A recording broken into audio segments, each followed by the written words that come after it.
नमस्ते दोस्तों। स्वागत है आपका मेरी नई कहानी में। मेरा नाम राहुल है।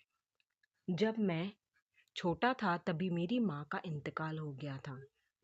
मेरे पापा ने दादी के कहने पर दूसरी शादी नहीं की और हम हमारी खानदानी हवेली में ही रहते थे। उस हवेली के एक हिस्से में मेरी सगी मौसी अलका रहती थी। मौसी से कभी शादी नहीं की थी। वो हमेशा गुमसुम रहती थी और मुझसे हमेशा एक दूरी बनाकर रखती थी। मैं जब भी उनके पास जाता या जाने की कोशिश भी करता, वो मुझे गुस्से से दूर भेज देती।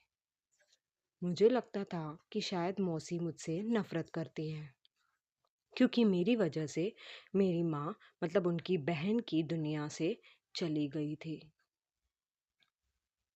वक्त बीत गया और मैं 18 साल का हो गया। एक रात शहर में बहुत भयानक तूफान और बारिश हुई थी। पापा किसी काम से बाहर गए हुए थे और हवेली की लाइट भी चली गई थी। मुझे अचानक तेज बुखार आ गया और मैं ठंड से कांप रहा था। मुझ में उठने की ताकत तक नहीं थी। उसी अंधेरे में हवेली के उस सुनसान कॉरिडोर से किसी के कदमों की आवाज़ सुनी मैंने।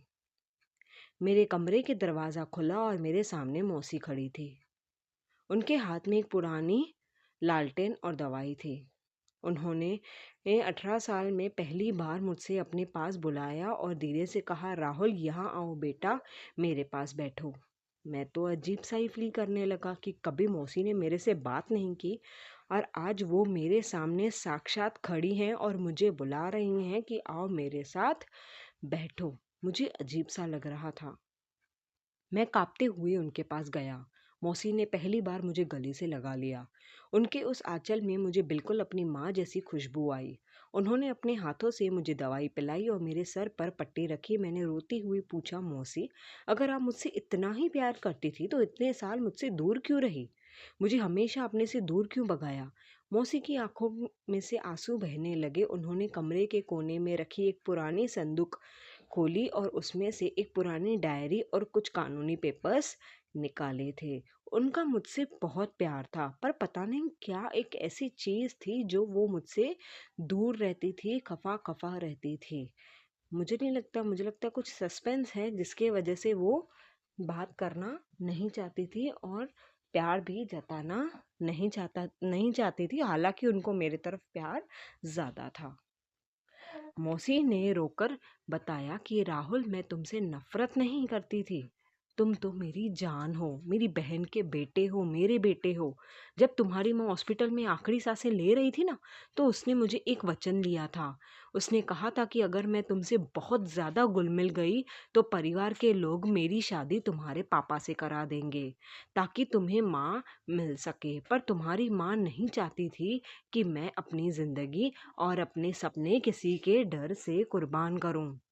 मौसी ने आगे बताया कि मैंने तुम्हारी पापा से वादा किया था कि मैं कभी शादी नहीं करूंगी और तुम्हारी हिफाजत हमेशा एक साये की तरह रखूंगी और दूर रहकर करूंगी। अगर मैं तुम्हारे बहुत पास आती तो परिवार के लोग मुझसे तुम्हारा हक छीन लेते या मुझ पर उंगली उठाते। इसलिए मैंने तुम्हें अपने से दूर रखा था ताकि तुम मजबूत बनो और मैं सपना अपना सपना पूरा कर सकूं और अपना वादा मैं अपना निभा सकूं। पर अब जब तुम्हें तकलीफ में देखा तो माँ की तरह मेरा दिल भी दहक गया। मौसी का ये त्याग सुनकर मेरे पैरों तले तो ज़मीन खिसक गई। जिस मौसी को मैं हमेशा पत्थर दिल समझता था, वो पिछले 18 साल से एक साये की तरह मेरी हिफाजत कर रही थी और मेरे लिए उन्होंने अपनी पूरी ज़िंदगी अकेली गुजारी। मैंने मौसी के हाथ चूमे और कहा, मौसी, माँ तो चली गई है पर उन्होंने तुम्हारे रूप में मुझे इस दुनिया की सबसे महान माँ दे दी है। अगले ही दिन जब पापा वापस आए तो उन्होंने हम दोनों को एक साथ हंसते हुए देखा तो हमने मौसी को हवेली के उस पुराने हिस्से से निकालकर अपने साथ रखा। एक नन्ही पुकार ने 18 साल की खामोशी को हमेशा के लिए ख़त्म कर दिया। क्या क्या त्याग होते हैं जो माँ या तो कभी कभी मासी निभाती हैं। कहानी अच्छी लगी तो लाइक शेयर एंड सब्सक्राइब।